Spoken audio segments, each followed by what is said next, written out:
ఏంటి మా అమ్మ కోసం జ్యూస్ తీసుకుని వెళ్తున్నావు? ఎక్కడిది ప్రేమ? ఎప్పుడూ లేనిది. ఏంటండి మీరు? నిజాన్ని రాబట్టాలంటే నేను ఇలా చెయ్యాలి కదా. మీరుండండి, మీకేం తెలీదు అనే విధంగా అంటూ వెంటనే ఇక జాను దేవయాని రూమ్లోకి వెళ్తుంది.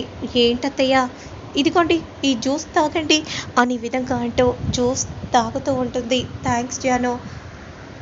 ఏమైంది అత్తయ్య, అలా ఉన్నారేంటి?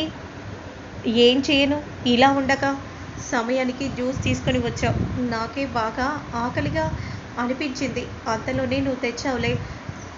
అవును అత్తయ్య, మిమ్మల్ని ఒక మాట అడగాలి. ఏంటది? నిన్న మనీషకు మీకు గొడవైందంట కదా. ఈ విషయం నాకు తెలీదు, ఈరోజే తెలిసింది. అందుకేనా ఆ మనీష అలా అంటుంది? నేను మా అక్కను కావచ్చేమో అని నేను అనుకున్నాను. అంటే ఏమంది ఆ మనీష?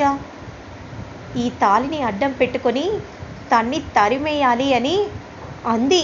అది మిమ్మల్నే అన్న విషయం నాకు ఈరోజు అర్థమైంది. అంటే అది తాలిని అడ్డు పెట్టుకొని నన్ను ఈ ఇంటి నుండి తన్ని తరిమేయాలని అదనుకుంటుందా? అది నన్ను తరిమేయటం కాదు, నేనే దాన్ని ఇప్పుడే తరిమేస్తాను. నా గురించి దానికి తెలీదు అని అంటూ వెంటనే కోపంగా అక్కడి నుండి వెళ్ళిపోతూ ఉంటే ఇక జాను అలానే చూస్తూ ఉంటుంది. ఇక మరోవైపు ఏంటే, ఏమనుకుంటున్నావు? ఏంటాటి మీరు మళ్ళీ వచ్చారా? అంటే రాకూడదా? ఇది నీ సంస్థానమా? అసలు ఏమనుకుంటున్నావే నువ్వు? ఏమైందంటే మీకు? బాదం పాలు తాగినప్పటి నుంచి చూస్తున్నాను, మీరు ఇలా మాట్లాడుతున్నారేంటి అని మనిషి అంటూ ఉంటే మరి ఇంకెలా మాట్లాడాలి? నన్నే నువ్వు తన్ని తరిమేస్తావా? నీకెంత ధైర్యం ఉంటే నన్ను నువ్వు తన్ని తరిమేస్తావు? అసలు నువ్వెవరే నన్ను తన్ని తరిమేయడానికి? అసలు మీకు ఏమైందంటే మీరు ఎందుకు ఇలా మాట్లాడుతున్నారు? ఏంటి, నాకంతా తెలిసే.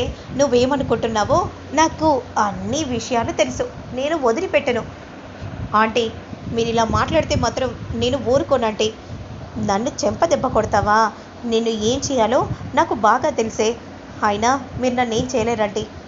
మిత్ర గారు కట్టిన ఈ తాళి నా మెడలో ఉంది. అవునా? మిత్ర కట్టాడా?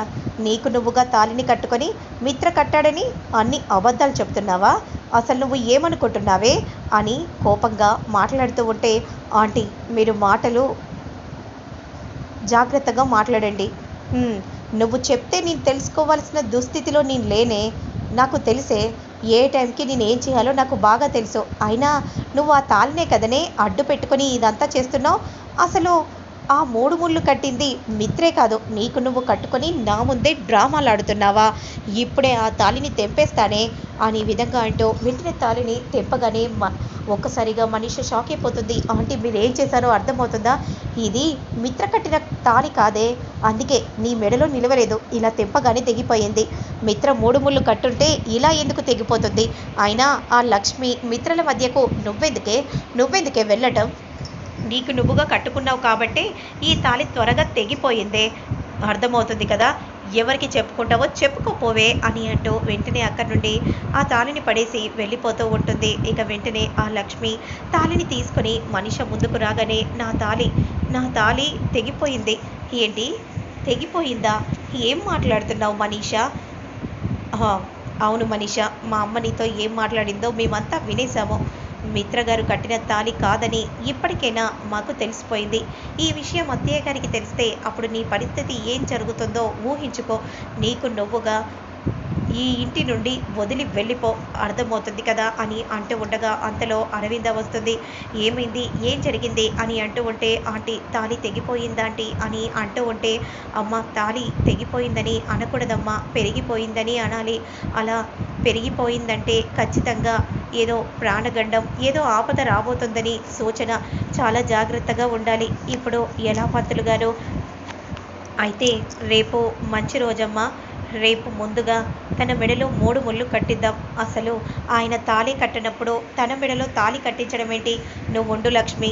మనీష, రేపు మిత్ర చేత నీ మెడలో 3 ముళ్ళు నేను వేయిస్తాను అని అరవింద అనగానే లక్ష్మి షాకింగ్గా చూస్తూ ఉంటుంది.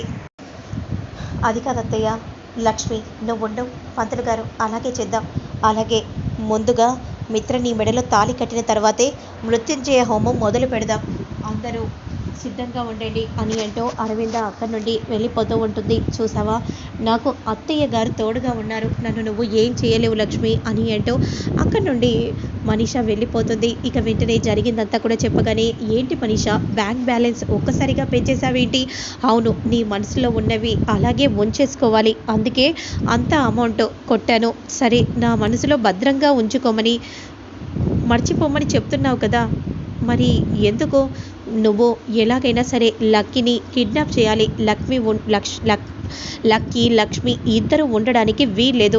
ఎందుకంటే రేపు మిత్ర మూడు ముళ్ళు కట్టే సమయంలో వీళ్ళిద్దరూ లేకపోతే నా నా మెడలో మిత్ర 3 ముళ్ళు కడతాడు. మృత్యుంజయ హోమం నేనే కలిసి పక్కన ఉండి మిత్ర గారి చేత నేను మృత్యుంజయ హోమం చేస్తాను అని అంటూ చెప్పగానే, సరే నువ్వు చెప్పినట్టుగానే చేస్తాను అని సరియు అంటూ ఉంటుంది. ఇక మరోవైపు, ఎలా అన్నయ్య, రేపు మనీష మెడలో నువ్వు 3 ముళ్ళు కట్టబోతున్నావు. ఇక సరియు మనీష ఇద్దరు ఒకటే, ఏం చేయాలని అనుకుంటున్నావు? సరియు గురించి మనీషకు తెలియాలి. అప్పుడే మనీష సరియును దూరం పెడుతుంది. ఇక రేపటి గురించి నేను కూడా ఆలోచిస్తున్నాను, ఏం చేయాలా ఏంటా అని. ఖచ్చితంగా నేను మనీష మెడలో 3 ముళ్ళు కట్టలేను. లక్ష్మి చేతే మృత్యుంజయ హోమం జరగాలని నేను కోరుకుంటున్నాను అని అంటూ అక్కడి నుండి మిత్ర వెళ్ళిపోతూ ఉంటాడు. ఏం జరుగుతుందో ఏమో అని వదిన, అన్నయ్య చాలా కంగారుగా ఉన్నాడు అని వివేక్ చెప్తూ ఉంటాడు. ఇక మరోవైపు మాత్రం పిల్లలిద్దరూ కూడా ఎంతో చక్కగా రెడీ అయి ఆటలో ఆడుకుంటూ ఉండగా అదే సమయానికి మనీష ఎంట్రీ ఇస్తుంది. చూసావా, ఈ బెలూన్స్ చూసారా పిల్లలు అని అనగానే, అప్పుడు వెంటనే మిత్ర మనీష అని ఉండడాన్ని చూసి పిల్లలు కోపంగా, మా నాన్న పేరు ఆ బెలూన్ మీద ఎందుకు రాసావు? ఎందుకంటే ఇంకా సేపట్లో మిత్ర నా మెడలో తాళి కట్టబోతున్నాడు కాబట్టి తెలుసా. ఇక నేను దీన్ని ఎగిరిస్తున్నాను, మొత్తం ఇల్లంతా పాకేస్తుంది అని విధంగా అంటూ ఎగిరేయబోతూ ఉండగా పిల్లలిద్దరు కూడా ఆ బెలూన్ని పగలగొడతారు. ఇప్పుడు నువ్వు ఎగిరేయలేవు, ఈ రెండింటిని నువ్వు పగలగొట్టగలిగావేమో.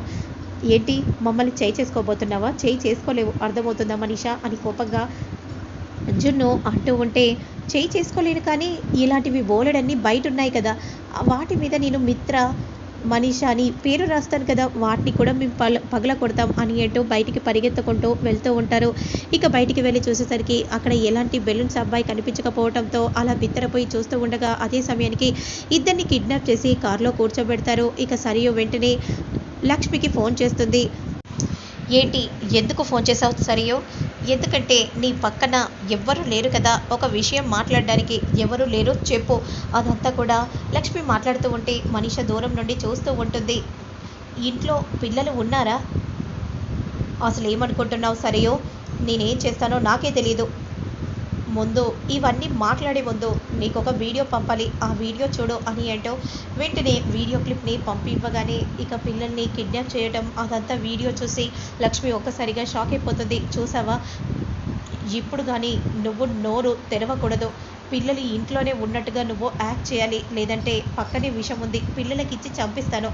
అలాగే నువ్వు ఆ ఇల్లు వదిలి వెళ్ళిపోవాలి, లేదంటే ఈ పిల్లలు ఇక శవమై వస్తారు అని అనగానే వెంటనే కాల్ కట్ చేసి, ఏం చేసావు మనీష, నా పిల్లల్ని నాకేం తెలుసు, నేను కూడా ఇంట్లోనే ఉన్నాను కదా అని కోపంగా మనీష అంటూ ఉంటే, నా పిల్లలకి ఏమైనా అవ్వాలి కానీ నిన్ను మాత్రం వదిలిపెట్టను, నేనేంటే నువ్వు చూపిస్తాను అని లక్ష్మి కోపంగా అంటూ ఉంటుంది.